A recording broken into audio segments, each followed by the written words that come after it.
Eu acho muito bonita essa história, saca? E como eu tenho muito a ver com isso, eu acho, quando você me falou pra gente estar junto aqui, pra mim foi uma grande alegria. Muito obrigado pelo convite. Eu comecei a caminhar de uma maneira muito simples. Um amigo meu, num Réveillon, me chamou pra ir fazer o Caminho de Santiago. Eu não tinha exatamente esse foco, mas eu falei, será? E ele falou, você já tá caminhando e não sabe. E aquilo, de repente, tocou em mim. Territórios sociais. Territórios sociais. Territórios sociais. Olá, eu sou Robson Santo em mais um Territórios Sociais. Hoje eu vou pedir licença ao nosso formato porque o episódio de hoje é diferente. Nós não vamos falar sobre uma organização social, não é sobre uma política pública e também não é sobre um projeto. Hoje nós vamos falar sobre uma jornada e sobre um grande amigo. Eu recebo aqui com o coração quente Bernardo Santana. Opa. Ele é escritor, professor, doutor em Ciências da Linguagem, peregrino com mais de 6.000 quilômetros percorridos a pé. É isso aí. E também, felizmente, um daqueles amigos que a vida nos apresenta. Seja muito bem-vindo, Bernardo. Robson, eu fico muito feliz, eu acompanho o projeto de vocês, o Territórios Sociais, e eu acho muito bonita essa história, saca? E como eu tenho muito a ver com isso, eu acho, quando você me falou pra gente estar junto aqui, pra mim foi uma grande alegria. Muito obrigado pelo convite. Nós aqui agradecemos, é um prazer ter um amigo e uma pessoa com a sua caminhada. E por falar em caminhada, né? Eu quero começar, B, por um lugar que não está descrito no seu currículo, que é extenso demais, né? Eu falei algumas coisas aqui, mas tem tantas outras coisas. Tem umas locutor, ator. Acho que se eu for falar, nós vamos ficar aqui 1 hora. Publicitário, professor. Eu costumo dizer o seguinte, que eu só sou velho, e quando a gente é velho, a gente já fez muita coisa na vida, né? Que se a gente não é inquieto. Então acho que é muito por aí também. Exatamente, eu acho que é essa palavra, né? Que eu tô falando aqui sobre isso, assim. Para além de tudo, você é um inquieto. Isso, né? isso. E quando que você percebeu que o caminhar ia deixar de ser um hobby, mas ia de alguma forma trazer um pouco mais de paz para essa sua inquietude? Olha, Robson, é interessante essa história, porque eu comecei a caminhar de uma maneira muito simples. Um amigo meu, num Réveillon, me chamou para ir fazer o Caminho de Santiago. Eu não tinha exatamente esse foco, mas eu falei, será? E ele falou, você já está caminhando e não sabe. E aquilo, de repente, tocou em mim.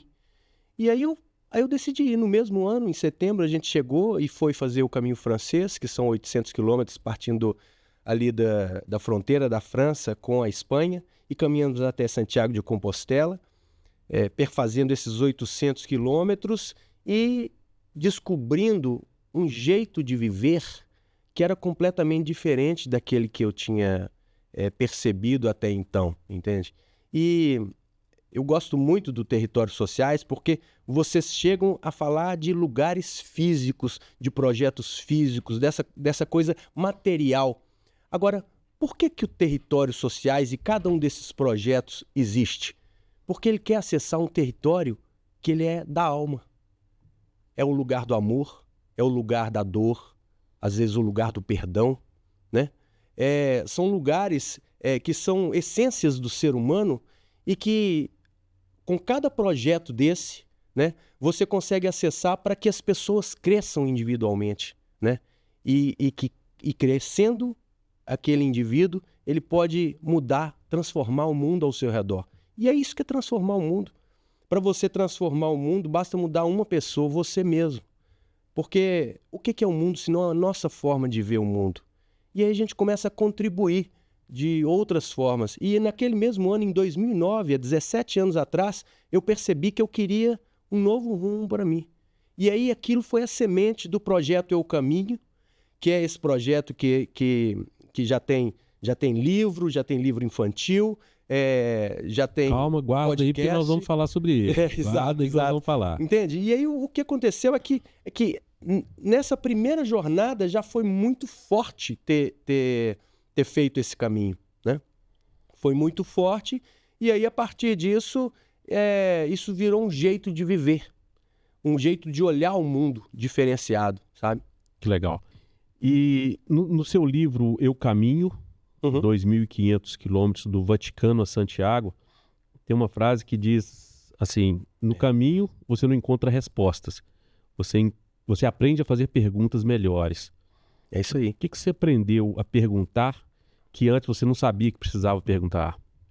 Nossa, essa pergunta é realmente difícil, mas é que é um pouco daquilo que eu tava te dizendo, assim, na medida em que você passa a ver o mundo de um jeito diferente, o mundo se abre para você. Então surgem outras questões que você não estava acostumado, né? Eu vou te dar um exemplo simples. Quando você faz uma peregrinação, você bate o pé numa pedra, a pessoa que não te conhece, que está do seu lado, ela fala assim: nossa, machucou? Posso te ajudar? Aí o outro que está do lado fala assim: deixa eu carregar a sua mochila. Aí o outro que está do lado fala assim: cara, eu tenho um Tandrilax aqui, de repente pode te ajudar. Aí o cara falou assim, aí um outro que você não conhece fala assim: deixa eu fazer uma massagem no seu pé. Aí você fala assim: pô, peraí, que mundo é esse? Esse não é um mundo que eu estou acostumado no meu cotidiano, no meu dia a dia. Essa cooperação que a gente não vê normalmente. Né? Exatamente. E que a gente vê nesses projetos. Nesses projetos. Quando as pessoas, na verdade, estão tratando talvez com vulneráveis. Agora, existe um segredo que ninguém conta pra gente. Todos nós somos vulneráveis. No momento que a gente consegue perceber isso e consegue olhar o mundo dessa forma, existe uma coisa que aparece que se chama compaixão. Eu costumo dizer que compaixão é o seguinte: pisar o chão do outro. Compaixão. Se você tem o pai, qual é o papel do pai? É de cuidar. É de cuidar. E na hora que você se encarrega disso, cara, começa tudo mudar, velho. Começa tudo mudar. E imagina o que é você sair do Vaticano e caminhar até Santiago de Compostela, cara. Essa foi minha segunda peregrinação em 2013. Eu estava achando que eu estava saindo por causa de uma alienação parental, porque eu sofri uma coisa muito triste com a minha menininha, minha primeira filha, que foi levada daqui de Belo Horizonte para Recife, quase 2.500, 2.300 quilômetros aproximadamente da minha casa, né? E eu falei, poxa, e eu não vou contar os detalhes aqui, porque senão fica extenso para o programa, mas eu pensei assim, poxa, eu tenho que simbolizar que eu fui buscar essa menina a pé. Eu não sou peregrino? Então eu resolvi fazer isso. E aí foi incrível, cara, porque no primeiro dia que eu estava saindo do Vaticano e para caminhar até Santiago, eu descobri no primeiro café que eu tinha ido caminhar por outras pessoas. Na hora que eu contei o que eu estava fazendo para o atendente, para duas pessoas que estavam lá, um virou para mim e falou assim: Bernardo, eu quero te ajudar. Esse tramezino, esse sanduíche aqui, esse café, eu vou pagar para ele. O outro virou para mim e falou assim: Bernardo, eu não posso fazer isso não, mas faz por mim. Eu estou desempregado, tenho dois filhos para criar, eu não sei o que eu faço. Caminha por mim. Eu falei, perfeitamente, eu peguei meu caderninho, meu Moleskine e anotei o nome dele. E falei assim, me fala. Aí ele me deu o nome dele, eu falei, ok, 2 filhos, desempregado. Cara, na hora que eu saí desse café, minha ficha caiu. Eu falei, caramba, vai ser isso. E nos 88 dias de caminhada, eu peguei pelo menos um pedido. Foram 100 pedidos durante os 88 dias de caminhada, cara, que transformaram a minha vida. O que eu fiz se não cuidar de vulneráveis naquele ponto? É legal você falar sobre isso, assim, compaixão, que eu acho que é sobre isso o Territórios Sociais, né? É o que motiva as pessoas a ter compaixão pelo outro, a dedicar vidas pelo outro. Uhum. E é sobre isso, é sobre compaixão que a gente criou esse canal para mostrar o que as pessoas estão fazendo pelo outro. Exatamente por compaixão. Não é com um interesse A, B ou C, é por compaixão, por entender que o outro está vivendo numa situação difícil, e aí esses diversos projetos que a gente apresentou aqui. Ô B, a gente vive numa época que a gente está obcecado pela performance. Uhum. Produtividade, resultado, essa mensuração de resultado. Eu fiz isso, eu preciso ter lá na frente um resultado X. Uhum. E a peregrinação é quase o oposto disso, né? Um investimento altíssimo de tempo, de recurso, Claro. e de muita energia, Exato. para um resultado que muitas vezes não se pode medir. Como que você explica para você mesmo, nos dias de hoje, que vale a pena gastar tempo caminhando sem esse resultado mensurável e imediato? É muito interessante essa pergunta, Robson, porque o que acontece em muitos casos, é o seguinte: a pessoa pode ir para peregrinação por vários motivos, né? Tem gente que vai porque acha que é um esforço físico interessante, então vai por um desafio. Tem gente que faz porque perdeu o emprego. Tem gente que faz porque perdeu um ente querido. Tem gente que compreende que talvez tendo terminado um casamento, está na hora dele descobrir por que ele está aqui e qual foi o erro que ele cometeu que fez com que ele chegasse naquela situação que ele não queria, por exemplo, né? Então você vai ter assim N motivos porque as pessoas decidem empreender uma peregrinação. E muitas vezes existe essa coisa meio meio mítica assim de que a peregrinação vai transformar o sujeito. Cara, transforma.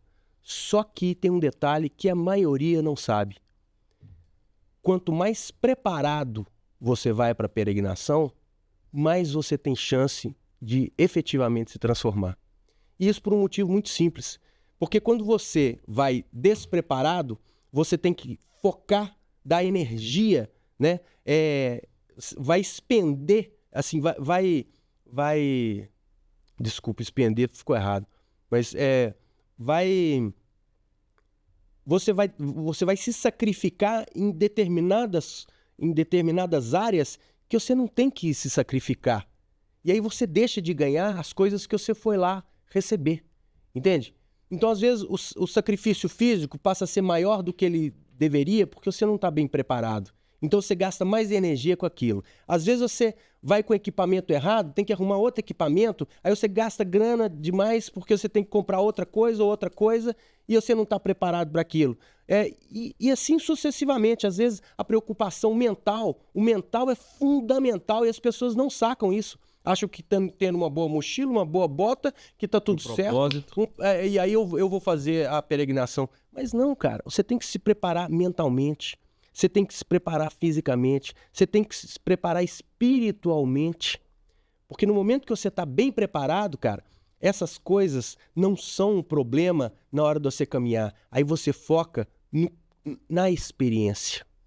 E aí sim, você pode, posteriormente, trazer isso para a sua vida. E começar a espalhar tudo aquilo que você recebeu durante a jornada, sacou? Então é uma coisa que parece sutil, mas ela se torna palpável na medida da sua preparação, saca? A gente tem essa coisa meio mítica mesmo e a gente trazer isso pro transcendental, para algo misterioso, mas na verdade tem questões que são racionais, né, e que precisam ser cuidadas. B, você é um cara das palavras, né? Você é doutor em ciência da linguagem, estuda a palavra, o discurso, o sentido. E aí você passa, como a gente está falando aqui, né, esse tempo todo, no seu caso, o primeiro, o segundo, 88 dias caminhando, quase sempre em silêncio. Existe uma contradição aí? O homem da palavra que se retira para o silêncio, ou é justamente aí que a linguagem se encontra? Cara, é aí que a linguagem se encontra. As pessoas não sacam isso, mas onde está o discurso é na página em branco. Onde está o discurso é na página em branco. É na criança que você vai ajudar no território social que ainda não está maculada com aquele tanto de problema, saca? É quando você encontra a dona de casa que pode te passar a receita original, entende? Eu posso falar da palavra, mas eu posso usar também essas coisas porque a gente tá falando aqui da mesma coisa, cara, entende?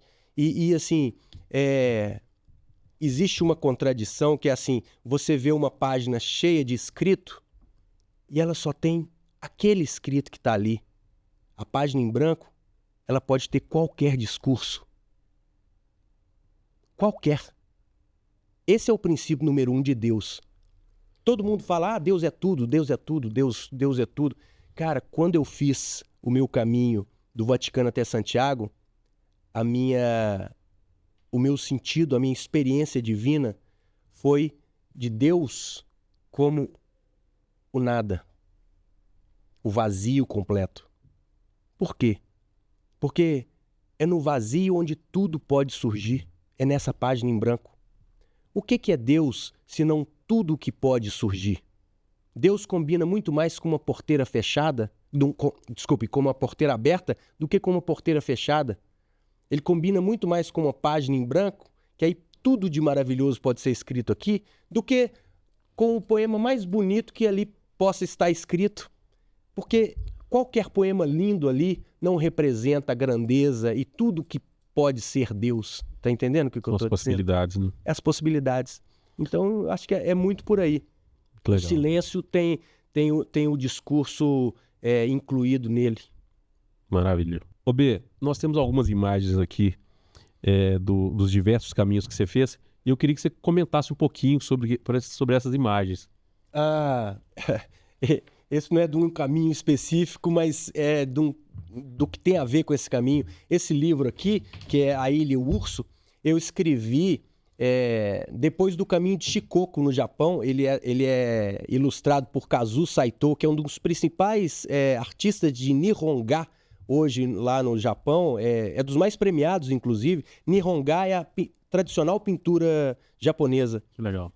E eu tive a alegria, a sorte, a bênção, né, de ter sido do livro ter sido ilustrado pelo Kazuo Saito. E é um livro que fala sobre a peregrinação do Japão justamente para as crianças. E aí eu estava justamente em Óbidos, no Festival Internacional de Literatura, que eu fiz um trabalho voluntário, que eu fui falar na prefeitura, nas escolas da prefeitura, para as crianças e falar sobre a peregrinação para as crianças, do tanto que é bonita a peregrinação, da história do livro. Então foi realmente uma peregrinação bonita essa.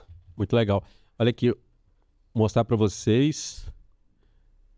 E esse livro dá pra gente achar que ele sai pela Flamingo lá em Portugal, mas quem representa aqui é a IP das Letras. Então, se você for no site da IP das Letras, você pode encomendar, A Ilha e o Urso.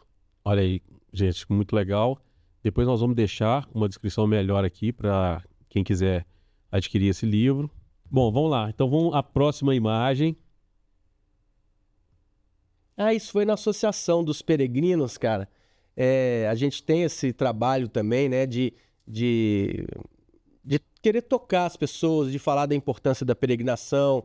A gente foi um dos fundadores da Associação Caminhos, que é daqui de Minas Gerais, a associação que dá muitas dicas para os peregrinos. É uma associação sensacional, cara. Eu indico mesmo que eu estou fazendo uma mentoria, eu falo, olha, se você está em Belo Horizonte, vai até a Associação Caminhos, porque eles vão te dar muitas dicas, você vai estar numa comunidade legal. Eu costumo dizer o seguinte, que você não aprende a ler num clube de leitura, né? Mas você tem um espaço que é maravilhoso para você exercitar aquilo. Então, eu acho que a associação é muito isso, sabe? Eu tenho o meu planejamento que ensina as pessoas, que prepara as pessoas para ir para o caminho, essa coisa toda, mas isso não exclui o papel da associação, porque você tem contato com outros peregrinos, cada um fala das suas dores, as dificuldades que teve, as coisas que conquistou, da emoção de ter feito o caminho. Então é muito lindo isso, cara.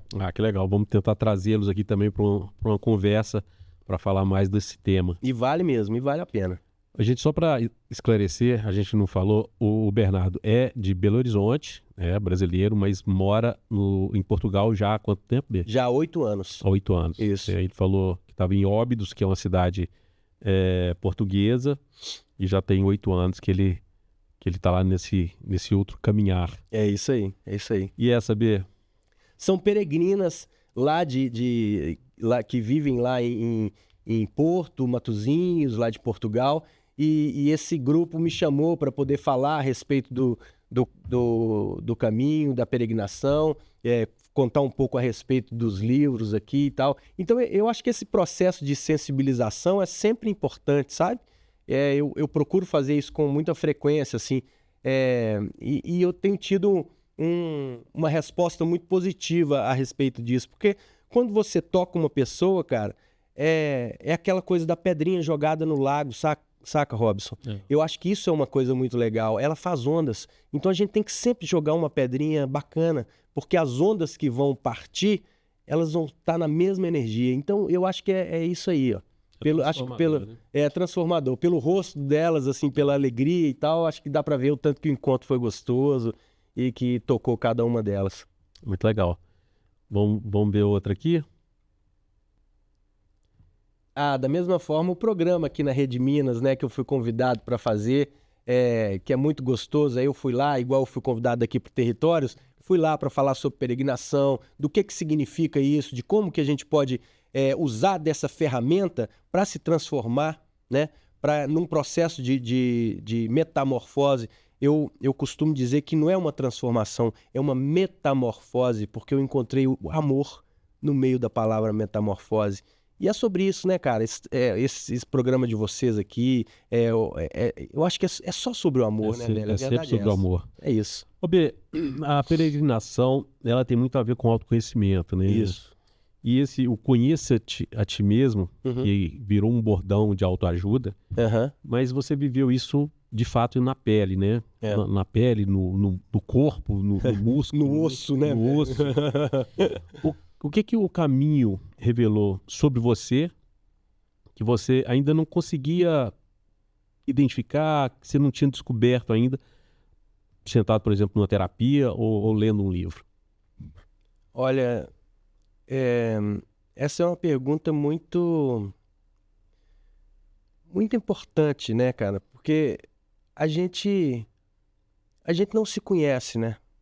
A gente não se conhece. A gente precisa se conhecer para trazer o melhor da gente para o mundo, cara.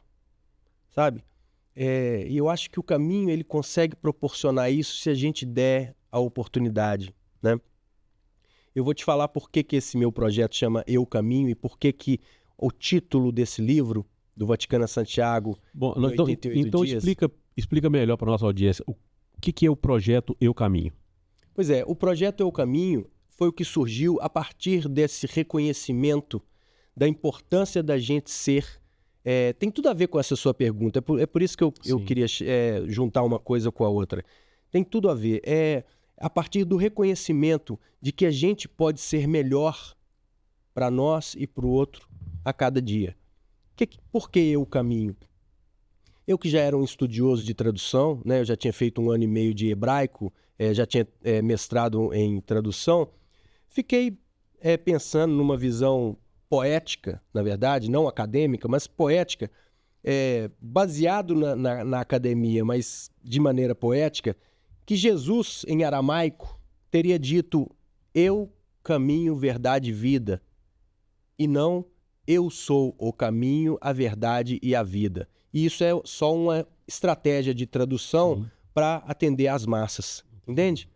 Isso em hebraico, no original, segundo o meu pouco conhecimento de hebraico, mas ele tendo dito isso em aramaico, que é próximo ao hebraico, eu falei, poxa, é muito mais provável para mim, me parece, dele ter dito eu, caminho, verdade e vida.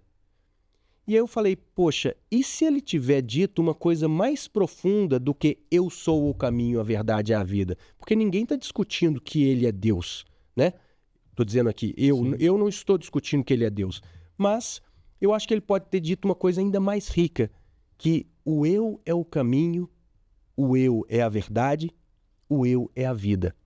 A partir do momento que a gente compreende essa lição, qual a ética que eu vou ter para lidar com o outro, com o mundo, com o próximo, a partir desse tipo de olhar?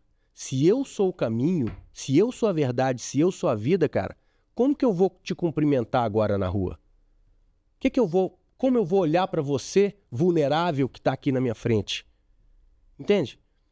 Você que está passando a dificuldade, você que furou o pneu do carro, você que está me pedindo, cara, eu preciso de você. Peraí, se eu sou o caminho, como que eu vou responder a isso? Então, eu acho que isso faz parte do processo de autoconhecimento, né? Eu acho que virou uma... Eu acho que é triste essa xepa de autoajuda, porque isso denigre, assim, Cai numa vala que... cai numa vala que parece que é uma coisa... Mas o que que é... Pô, por que que você não pode se autoajudar? Por que que você não pode descobrir a respeito de si mesmo? É importante, cara. Sim. E a gente negar isso é negar a possibilidade de você ser melhor para o outro. Entende? Então é por isso que eu acho que isso seria importante. Então daí que surgiu o título do projeto Eu Caminho. Entende? Não tem nada a ver com uma coisa egóica ou subjetiva, nada disso. É muito mais dizer eu caminho, é dizer que eu sou o todo. Eu faço parte desse todo. Então eu preciso ser coerente com isso. Né? Então quando o outro vier, ele é esse todo. Então eu tenho que ser um com ele. Então a partir São várias partículas desse grande todo criado, o que cosmos é aí, o né? próprio Deus, né? Exato, né? Isso. Muito isso legal aí. isso. Bacana. Ô B, a gente normalmente pergunta o que que o caminho te deu. Uhum. Mas eu queria perguntar o contrário. O que que o caminho tirou de você? Cara, essa pergunta é boa também, cara. Você tá me surpreendendo positivamente. Mas eu tô dizendo pelo seguinte, cara. Na segunda-feira mesmo eu fui fazer uma fala na Associação dos Peregrinos para dizer o seguinte: o que é viver para o caminho e do caminho? Porque a partir do momento que eu saio daqui de Belo Horizonte, de perto da minha família, de perto dos meus pais, de perto dos meus amigos, dos meus parentes, você é meu amigo, a gente encontrava com muita frequência. Sim. Agora a gente encontra no máximo uma vez por ano, cara. Então eu atravesso o oceano, vou viver ao lado do caminho para ajudar os peregrinos, para fazer o projeto, para cuidar do projeto. Me tira uma parte que é muito importante, que é o abraço. Eu também preciso de abraço, velho. Né? Claro. A gente costuma dizer que você não pode alimentar o outro com o prato vazio. Às vezes eu sinto que o meu prato está vazio. Porque é uma doação que as pessoas não computam. Por exemplo, o meu podcast, que está há 7 anos no ar, que se chama também Podcast É o Caminho, cara, ele tem 100 episódios. Se você pensar que para cada episódio eu gasto pelo menos 2 dias, significa que eu trabalhei 200 dias no mínimo, de graça, entre aspas, né? Sim. Desculpa. Para poder passar uma coisa gratuita para todos os peregrinos. Entende? Então, cara, ele me tirou 200 dias de trabalho que eu podia estar trabalhando para dar comida para minha filha. E eu tenho que dar comida para minha filha. Eu tenho que pagar a minha casa. Então as pessoas, às vezes, eu noto, principalmente o terceiro setor, né? Porque eu acho que o que eu faço está muito ligado a isso. Entende? As pessoas acham que a gente tem que estar com o pires na mão pedindo esmola. Pô, não pode ser assim, cara. Não pode ser assim, porque isso é transformador. Por que um cara respeita um médico que salva uma vida e não respeita um professor e peregrino que transforma uma alma? Às vezes você salva a vida de uma pessoa que está num processo de muito terrível e que ela, a partir daí ela faz um caminho que vai transformar a vida dela. Eu já tive... Cara, eu fico arrepiado, porque eu já tive muito feedback assim. Bernardo, muito obrigado, cara. Isso aqui que você falou no podcast transformou a minha semana, transformou meu mês, resolveu uma coisa que eu tava um problema com a minha esposa. Sabe umas coisas assim? E isso a gente precisa entender a importância disso também, entendeu? Eu acho que isso é importante. É importante demais, né? Você falou do médico, que é um profissional que todo mundo respeita, e é para se respeitar mesmo. Claro. Mas essa função de cuidar da alma é cada dia mais importante e deve ser sempre visto com essa relevância. Uhum. Ô B, a gente está falando de o que o caminho te tirou. Uhum. Então vamos falar dessas perdas, né, que normalmente a peregrinação traz. Perde-se a pressa, perde-se o controle sobre as coisas, muitas vezes perde-se a identidade. E quem que é o Bernardo sem os títulos, sem os livros, sem os papéis? O peregrino, aquele tênis sujo, mochila nas costas. Esse Bernardo é mais real?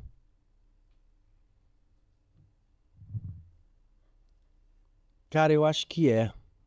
Eu acho que é porque quando eu tô nesse processo de peregrinação, eu me encontro. Eu encontro um Bernardo que não precisa atender uma demanda social, entende? É um Bernardo que é livre. E a liberdade, ela é difícil de ser compreendida, cara. Entendeu? Mesmo que a seta amarela, que é a indicação do Caminho de Santiago, me indique que é para ir por ali, é livre o meu caminhar. O passo que eu dou, o que eu espero para dar. E eu acho que tem a ver com a música, saca, cara?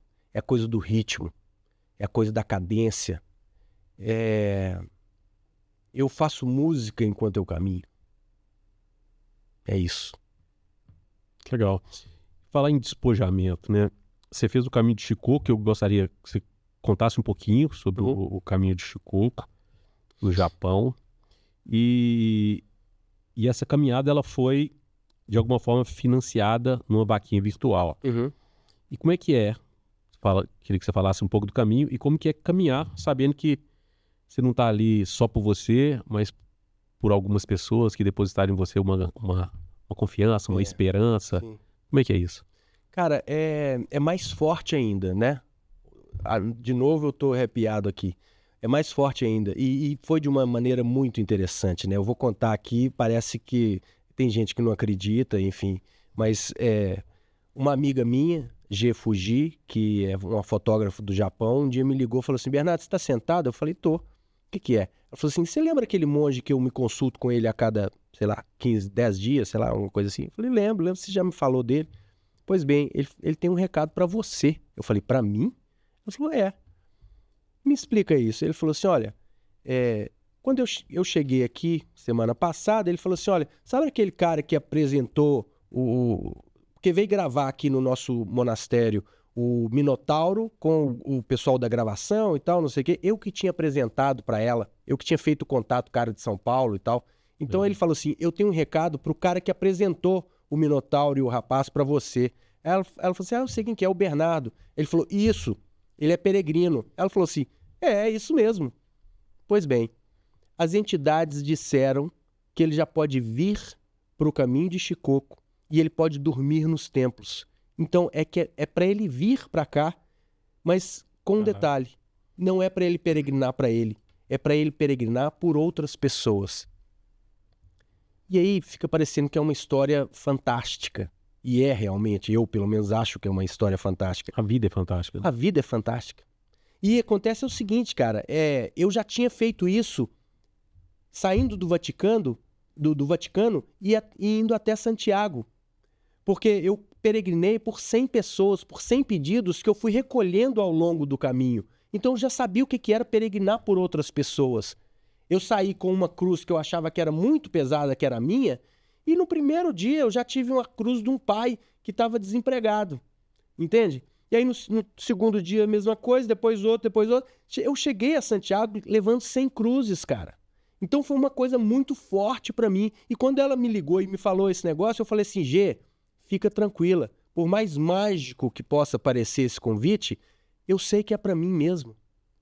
Porque eu já fiz isso antes. Ela, como já fez isso antes? Eu contei o caso para ela. Ela falou, Bernardo, que coisa incrível. Eu falei assim, é incrível, mas se você tá me dando um recado, você fala com ele que eu vou. Aí ela falou assim, ele me disse o seguinte, ele vai explicando o que é pra você fazer, e você vai fazer e você vai vir. Eu falei, beleza, pode falar o que é. A primeira coisa para você colocar nas redes sociais que você tá indo para o caminho de Shikoku e que você vai receber os pedidos das pessoas, independente da pessoa poder doar alguma coisa.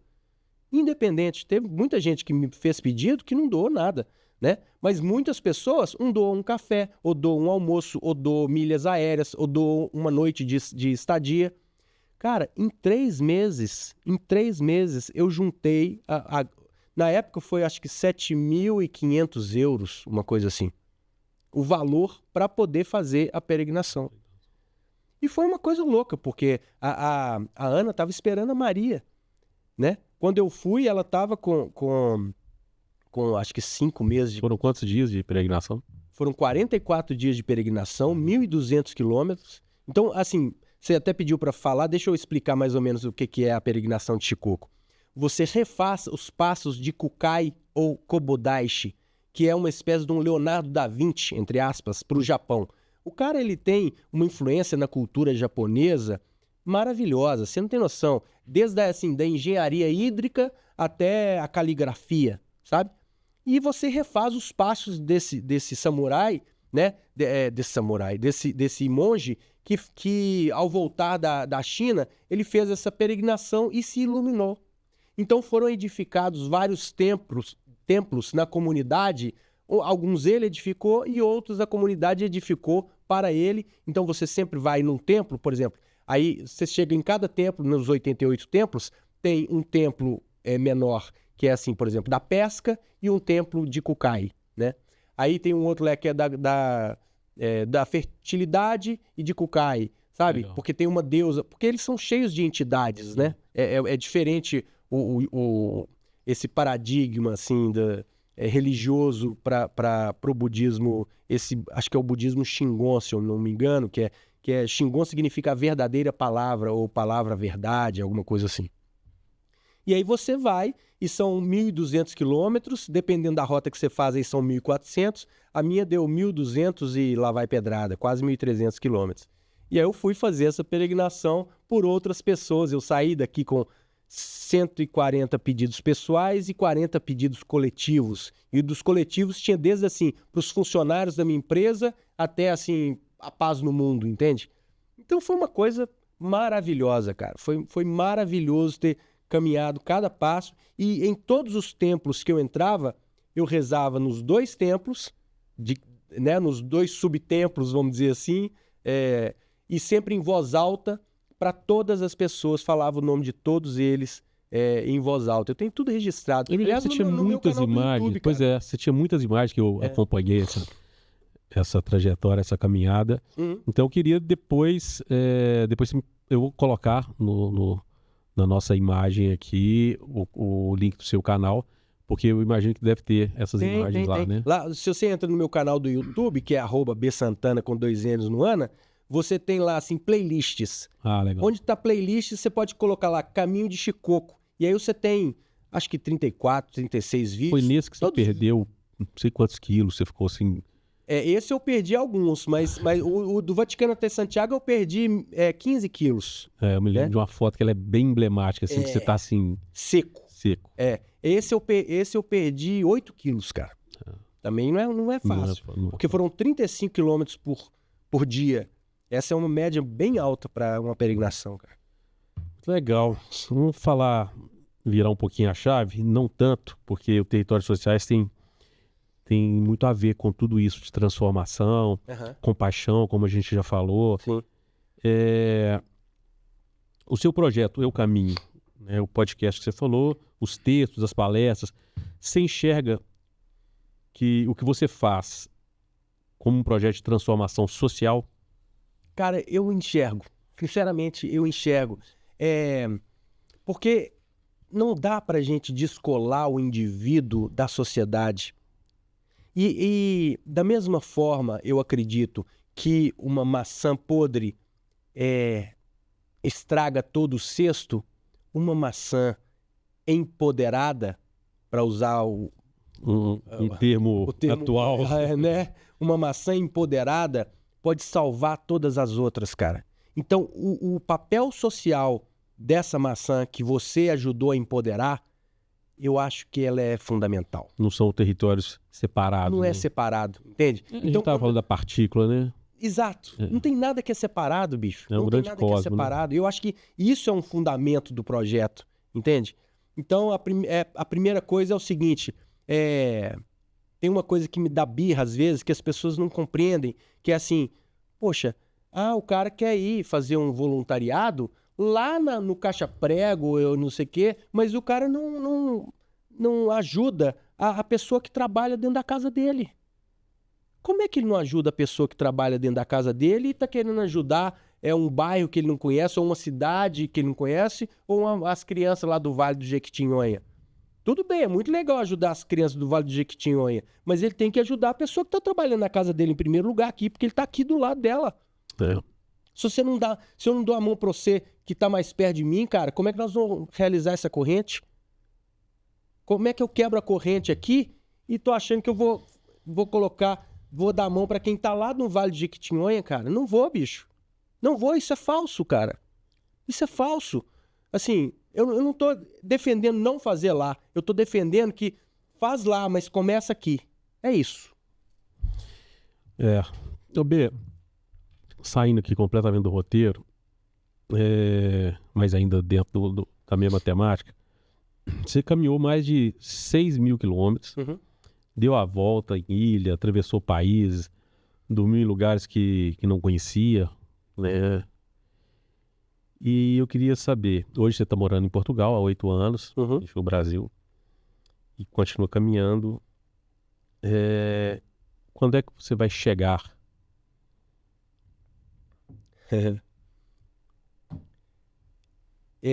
Cara, a gente chega quando acaba, né? E quando que acaba a nossa peregrinação? Quando a gente vai embora. Porque não tem outra coisa, né? Não tem outra coisa.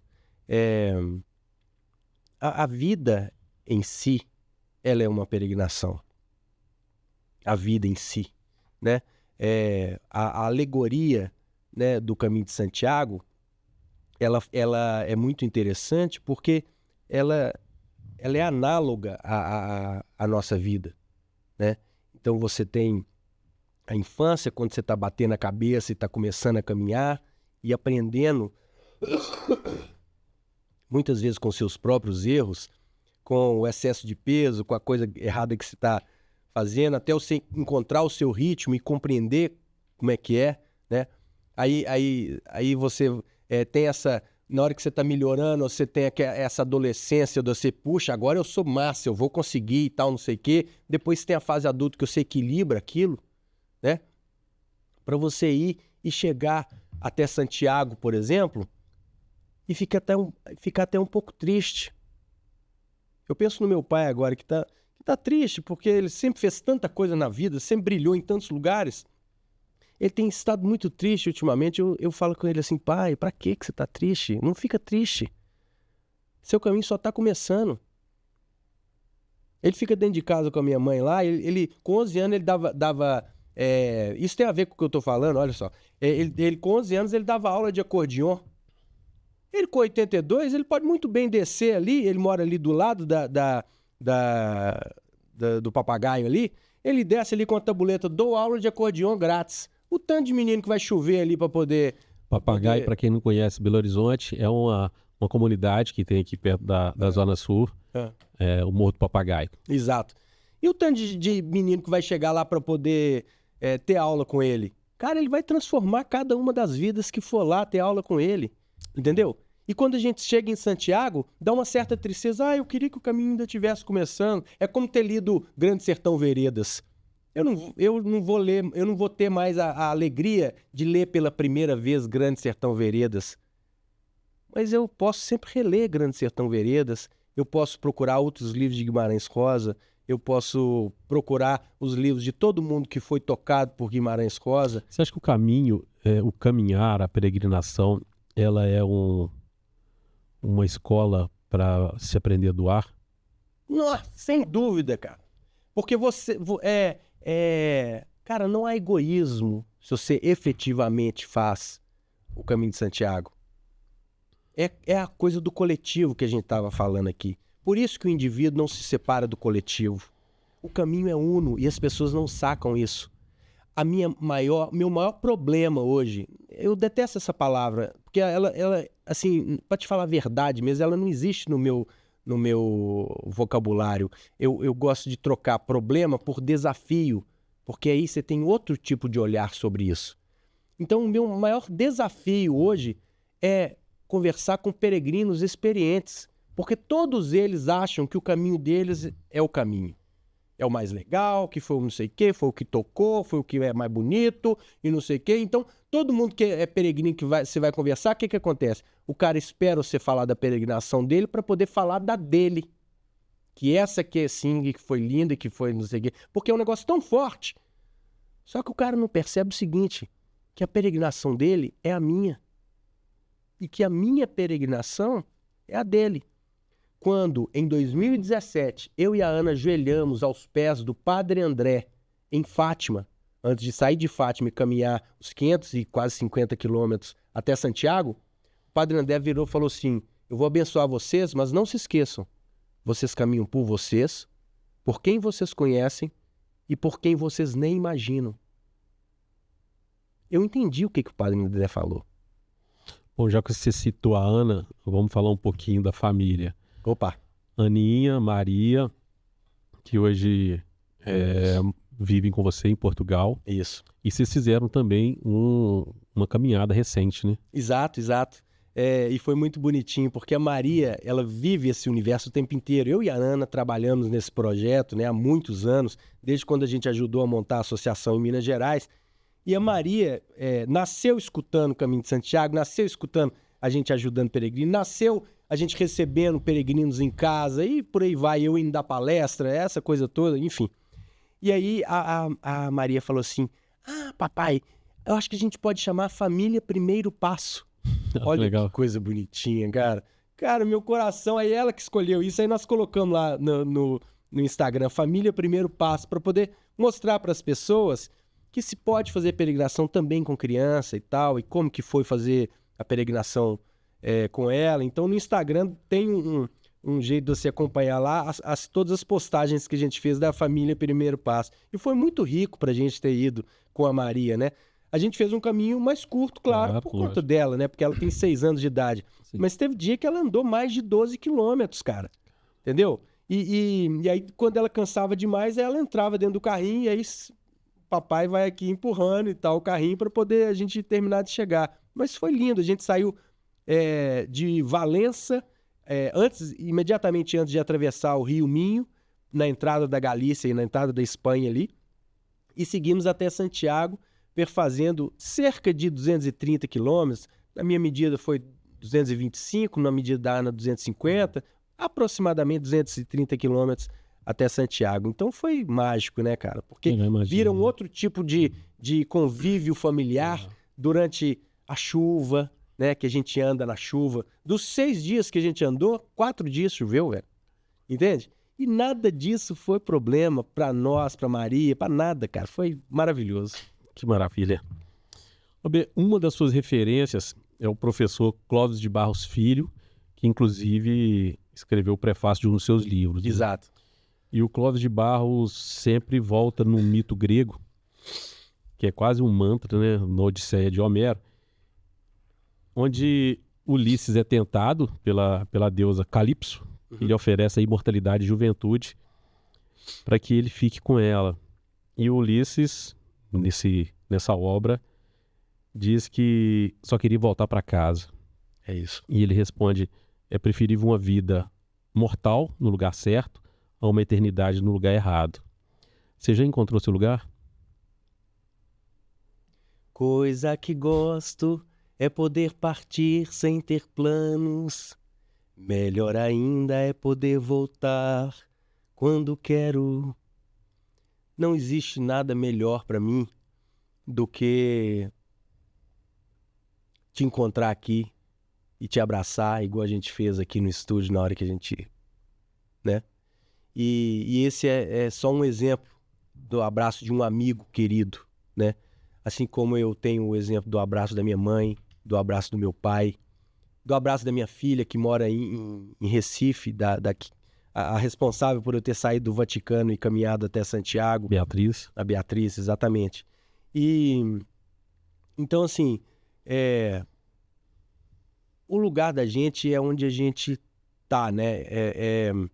Eu sou um canceriano, e o canceriano é o caranguejo, não por acaso. Nesse livro, inclusive, eu falo que coincidência é só um outro nome de Deus, né? Numa passagem eu falo isso aqui no livro. E aí o caranguejo é aquele que carrega a casa nas costas. A gente tem até aquele caranguejo que é emblemático para isso, que se chama Bernardo Ermitão. Curiosamente tem esse mesmo meu nome, né? Então, a casa, ela tem que ser o lugar da gente, né? O lugar onde a gente está. Mas onde eu me sinto mais em casa é onde eu tenho o afeto das pessoas que me amam, sabe? E eu não estou dizendo que é Belo Horizonte. Sim. Eu estou dizendo que é no seu abraço. Estou dizendo que é no abraço da minha mãe. Eu estou dizendo que é no abraço do meu pai. No abraço da Ana, minha esposa. No abraço da Maria. No abraço da Beatriz. No território da alma. No território da alma. É isso aí, velho. Você falou da Beatriz e eu acompanhei de perto. Você teve esse problema de a Beatriz ter ido muito cedo para outra cidade, muito distante, né? 8 meses de idade. Queria que você falasse um pouco sobre isso, assim, o que significou e o que você ensinou a ela e a Maria, o que você tem ensinado a elas sobre esse caminhar, que a gente não está falando de peregrinação, mas de caminhar, de seguir em frente, muitas vezes quando não se tem o caminho. Ótimo. Eu não sei, eu tento com mais propriedade ensinar isso para Maria. Mas, sobretudo, com exemplos, ensinar para Beatriz. O fato de eu ter saído do Vaticano e caminhado até Santiago foi para dar a ela um exemplo. Se outras pessoas quiseram tomar o caminho da guerra, a gente sempre pode tomar o caminho da paz. Isso não serve só para alienação parental. Todos os amigos meus que tiveram separação, todos sem exceção, até os que aí entraram na justiça e começaram a brigar e tal, essa coisa toda, todos eles eu digo o seguinte: olha, por favor, não deixa de ir pelo caminho da paz, o caminho do amor. Coloca o amor sempre na prateleira de cima, porque isso vai fazer toda a diferença. Pode não fazer agora, pode não fazer 10 anos, pode não fazer quando ela tiver 15 anos, igual agora, minha filha está com 15 anos. E eu tenho muito pouco contato com ela. Eu escrevo para ela regularmente, eu tento ligar para ela regularmente, e ela mal me responde hoje. Eu quero crer que uma parte disso seja por causa da adolescência. Eu quero crer que ela está esperando ela ter mais liberdade para poder tomar as rédeas da vida dela, né? Agora, eu não posso querer julgá-la. Eu não posso querer julgá-la. Eu tenho que continuar dando amor, cara. Entende? Então, através do exemplo do amor, é que eu acho que as coisas podem mudar, entendeu? Deixa a Inglaterra brigar sozinha, conforme nos ensinou Mahatma Gandhi, né? E com a Maria, eu tento mostrar isso para ela. Tem uma coisa que é muito bonita que eu vivo, que desde um aninho, velho, a Maria, quando começou a colocar... Porque a Maria sempre ajudou lá em casa. Com 1 ano, ela pegava a roupinha e colocava uma a uma na máquina de lavar. Essa é a Maria, saca? Nossa. Então, com 1 ano e meio, assim, eu acho, quando ela começou a dar pé para colocar o prato na mesa, no café da manhã, né? Ela vai ajudar o papai a organizar a mesa pra gente chamar a mamãe pra gente tomar café. Cara, ela sempre colocou, sem ser estimulada, o prato da irmã. Então, o prato da irmã dela... Mesmo sem ter esse convívio, né? Mesmo sem ter esse convívio, cara. Sabe quantas vezes a irmã dela foi em Portugal? Uma, quando a Maria nasceu. Todos os anos eu convido e ela nunca foi. Nunca foi. Isso é guarda compartilhada pra você? Não tem jeito. Sabe? Enfim, a Maria coloca diariamente o prato da irmã no café da manhã. Cara, se isso não for amor, eu não sei mais o que é, velho. Mas uma hora a Beatriz vai estar junto da Maria, Amém. né? E vai assumir esse lugar na mesa. É isso aí. Ô B, muito obrigado. Eu sabia que ia ser muito especial. Nossos encontros são sempre muito especiais e eu estou muito feliz de ter tido esse bate-papo. Conhecido um pouquinho mais, né, das histórias que eu venho acompanhando, mas sempre de longe. E eu queria deixar o microfone para você falar dos seus canais, das formas de contato, mostrar um pouco dos seus livros. Tá bom? O microfone é seu. Bom, eu só quero, em primeiro lugar, eu quero agradecer, Robson, a delicadeza desse convite, né? Foi uma alegria muito grande ter vindo aqui. Eu acho que esse projeto de vocês é um projeto que vai no lugar certo, ele toca a alma, ele vai no território da alma. E é por isso que ele é um projeto vencedor e por isso que ele vai para frente e que vai tocar tantas pessoas, cara. Isso é maravilhoso, bicho. Isso é maravilhoso e Deus vai semeando por onde vocês passam. Você pode ter certeza absoluta disso. Amém. E é com essa mesma energia, né, que eu semeio também, cara. O livro Eu Caminho, 2.500 quilômetros a pé em busca de mim mesmo, do Vaticano a Santiago de Compostela em 88 dias, que tem o prefácio do Clóvis de Barros Filho, para quem quiser ajudar o nosso projeto, inclusive, não só se ajudar, pode encontrar ele no Kindle da Amazon, que é super mais fácil, assim, super mais barato. Então eu acho que é bem legal. Para quem tem filho ou gosta de uma história verdadeira de amor, eu acho que, tá aqui, A Ilha e o Urso, que fala sobre o caminho de Shikoku. É um livro maravilhoso. Eu acho que vocês vão... eu acho que é a parte mais delicada do nosso projeto.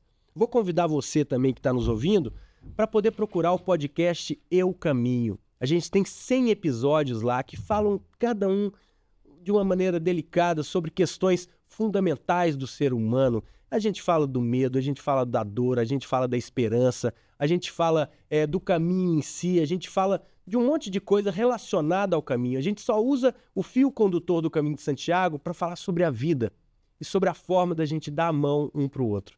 Então, por favor, me procurem lá no Instagram, o @bsantana, e a gente vai caminhar junto, certamente. Tá? E contem sempre comigo aqui, o que eu puder ajudar o Territórios Sociais, vai ser sempre um prazer. Obrigado. Obrigado, B. Foi, de fato, muito legal falar com você novamente. É sempre muito bom esses encontros. E obrigado a você, nosso ouvinte, que nos acompanhou nessa jornada. E se esse papo, se essa conversa te tocou de alguma forma, compartilhe com alguém que você gosta. É importante que a gente semeie e distribua essas sementes de transformação para todo mundo. E só com você a gente vai poder fazer isso. Muito obrigado e até o próximo Territórios Sociais. Valeu, pessoal. Territórios Sociais. Territórios Sociais. Territórios Sociais.